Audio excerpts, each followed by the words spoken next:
Earthlings, hello, good evening. This is Zoruja. Now then, it seems like a few of us is going to be at home for a while due to some virus. So we've certainly been driven off the streets of Dublin. So might be a good time to do a few videos perhaps. And this one, actually, the idea for this came when I was in the shower. So I was in the shower yesterday, and I'd recently watched Jake Conroy's latest video, The Cranky Vegan. So I'll put the link down below. And it was about people being arrested for the kind of open rescue style activism that goes on, and the issue of whether people should mask up, or even whether with these kind of meet the victims type events that there shouldn't be any focus on the humans anyway, because that's not the point. So you don't have to have any shots particularly with humans in. So that's the kind of point he was making. And so obviously Jake has been to prison, and so had I, and so it, washing myself away, and I was thinking about some of the issues, and I remember something that happened in the court case. I thought you might be interested in this. It's quite weird. We were remanded in custody, and we were going backwards and forwards until you go backwards and forwards every week, back to be re-remanded, then back to prison, and all the rest of it. And when we actually got to the trial, I remember one of the barristers saying to us, don't be too friendly with each other. It was a conspiracy trial. So, part of that is that you don't necessarily have to know the people that you're in this conspiracy with. It doesn't work like that. It can work a little bit like spokes of a wheel. You can all be joined by one central person in the middle, and you're just one of the spokes, as it were. And it was really interesting, this idea that we should, as it were, pretend to not really know each other on the grounds that we've just spent about 3 months on remand with each other. So it's kind of made me think about the falsity of these situations. And another one that, because I did criminology when I was released from prison, and I was lucky because I went to Bangor University of Wales in Bangor, and the criminology department was a critical criminology department, although I guess at the time I didn't really know that. And there was two particular tutors, lecturers, Chris Powell and Stephen Hester, who were really kind of good. There's a weird guy called Roy King, but we won't go into that. And it made you realise about the entire kind of judicial process, and one saying in sociology is that you can get on better in criminology if you sort of focus on street crime rather than so-called sweet crime, the kind of the elite crime. And so there's this idea of kind of hands up, eyes down, hands up for the research donation and eyes down on the working class kind of thing. But one thing that struck me as well, because I'd just recently gone through it, as it were, because I went straight into the course from prison, was that it's so unfair in a way, because the prosecution go first. Now, it's kind of obvious that that has to be the way. I mean, the defence can't go first, kind of obviously, but the product of the prosecution going first is that they say a lot of things that may or may not be based on the truth. They kind of erect a kind of scaffolding of what they're claiming to be evidence against you. And then some of that won't even be true.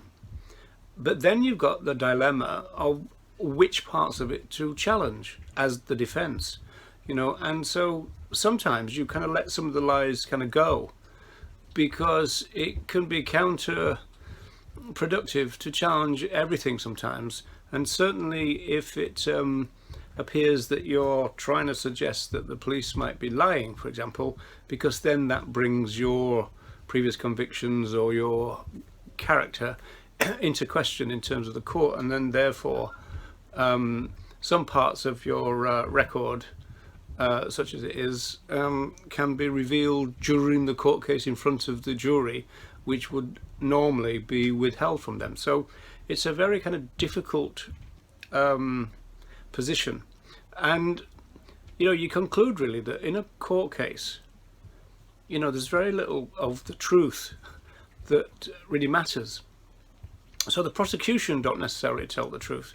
And then because of the scaffolding that they've produced, the defense don't necessarily tell the truth. You just really try and concoct a story either way, which there is some evidence for, or it seems plausible and feasible, And an example of that is that every now and again, when I'm feeling a bit masochistic, I go onto this Facebook group called Vegans versus Meat Eaters 3, and there's loads and I think it was set up by flesh consumers, and there's loads and loads of really violent people on there, and they delight in telling about all the rights violations that they've committed and all the rest of it, and they like to do the usual thing about posting pictures and all the rest, and pictures of groups of other animals who have been shot, or pictures of food which include animal products, they're kind of usual thing that they try and kind of taunt and mock vegans with. And when I comment, I always get called things like Mr. Terrorist. And this is back to, my court case. So I was done for 4 years, and it's really interesting. The kind of North American, most of these people, in fact, I think all of them are North American. The kind of North American way of thinking is quite interesting in this sense, in the sense that they say that the Animal Liberation Front. I was a press officer for the Animal Liberation Front supporters group. But the Animal Liberation Front in North America is regarded by, or was regarded, I'm not quite sure if they still are, by the FBI as a terrorist organization. And so therefore, I'm a terrorist. Even though the ALF is not really an organization, and kind of never was. It was a kind of loose ragbag of individuals, and a few people who kind of got together to do a few things. But essentially, if you carried out an action, depending on what it was and who you were, you could call it in the name of the ALF. It was a very kind of loose thing. So the idea that someone like myself in England had anything to do with what was going on in North America, I mean, I had nothing to do with most of the stuff that was going on in England. So, even in terms of reporting on it, as a press officer. So, it's kind of a ludicrous idea. And but nevertheless, they like to mislead the people who are reading this forum by saying, oh, the OP is a terrorist, so we have to go through all that, And they also say things like that I was convicted for planting explosives. Now, there's two lies straight off there. First of all, I wasn't convicted of planting anything. And secondly, in terms of the court case, there was no explosives involved. And so this is where language comes in. It's really interesting. They kind of like misuse language. How, humans, we're really good at doing this. We're really good at kind of playing with words. And the activists, as far as I remember, used to describe the devices that they concocted as incendiary devices. And so we call them incendiary devices. And these were based on 2 firelighters, right? And the press, of course, called them fire bombs, again, to kind of sensationalize things. And there's one guy on this forum who then says, well, that's the proof that you were involved in explosives, because the definition of incendiary device is that it's a concoction of components that can create an explosion. And I keep coming back to the fact that but on this occasion these incendiary devices, and the problem is that it might be the devices that are misnamed, because there's no explosives involved. We're talking about 2 small white firelighters, and in fact, going back to the firebomb bit, there's no the incendiary devices weren't even there to create fire. They were there to create smoke. So the idea was to put them in a department store under some furniture, and of course they all have fire retardant materials on this furniture nowadays. And so what happened was the firelighters would ignite, and that would create smoke as it tried to kind of set fire, as it were, to the furniture, but the furniture didn't catch fire, it just smoked. And so therefore the sprinkler systems went off. And so the actual incendiary devices that were used in my case were designed to make smoke and not fire in the first place. So to call them fire bombs is wrong, and also there's no explosives involved.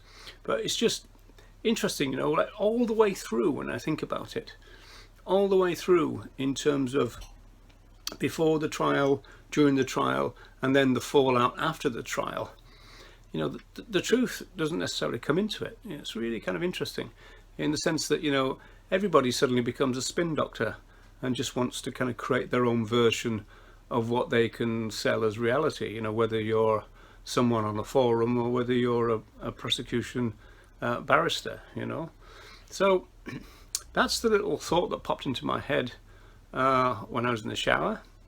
Thanks to Jake for the inspiration, and I'll see you again soon. Bye for now.